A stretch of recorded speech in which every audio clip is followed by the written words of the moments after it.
সম্পর্ক শব্দটা খুব ছোট, তবে এর মধ্যে সবচেয়ে গুরুত্বপূর্ণ ব্যাখ্যা।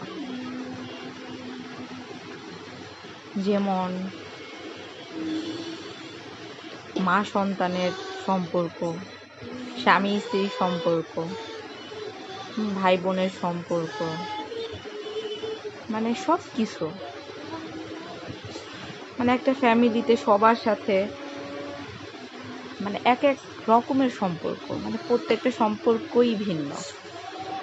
তবে আমার কাছে মনে হয় কি, প্রতিটা সম্পর্কে আসলে ম্যাটার করে, প্রতিটা সম্পর্কই খুব গুরুত্বপূর্ণ। আমরা অনেক সময় এটা ভুলে যাই, বা ব্যস্ততায় অনেকের সাথে আমরা যোগাযোগ করতে পারি না, সবার খবর রাখতে পারি না।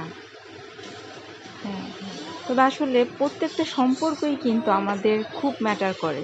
আমরা যখন একা থাকি, আমরা ব্যস্ততায় যোগাযোগ না রাখতে পারলেও মানে কোথাও যেন একটা শূন্যতা কাজ করে। হ্যাঁ, যেটাকে বলে যে মানে মনে পড়া।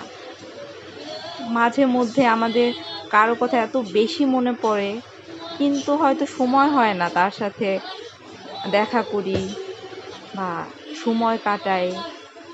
জীবনটাই হয়তো এমন, সময়ের সাথে সাথে সবারই একটা আলাদা জীবন তৈরি হয়, আলাদা একটা জগৎ তৈরি হয়, সবার ব্যস্ততা বাড়ে।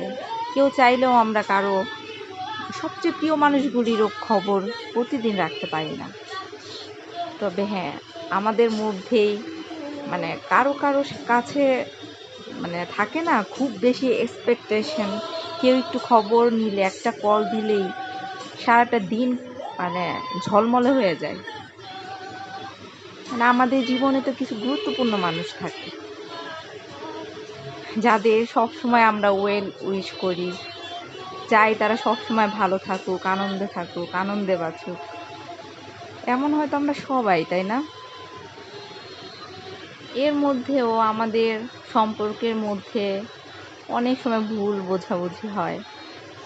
তবে সব কিছু বাদ দিয়ে মানে আমাদের সবার উচিত যাতে আমাদের কারোর জন্যই কোনো সন্তানের সাথে তার মায়ের সম্পর্ক নষ্ট হোক, এটা যাতে না হয়, ভাইয়ের সাথে বোনের সম্পর্ক নষ্ট না হোক।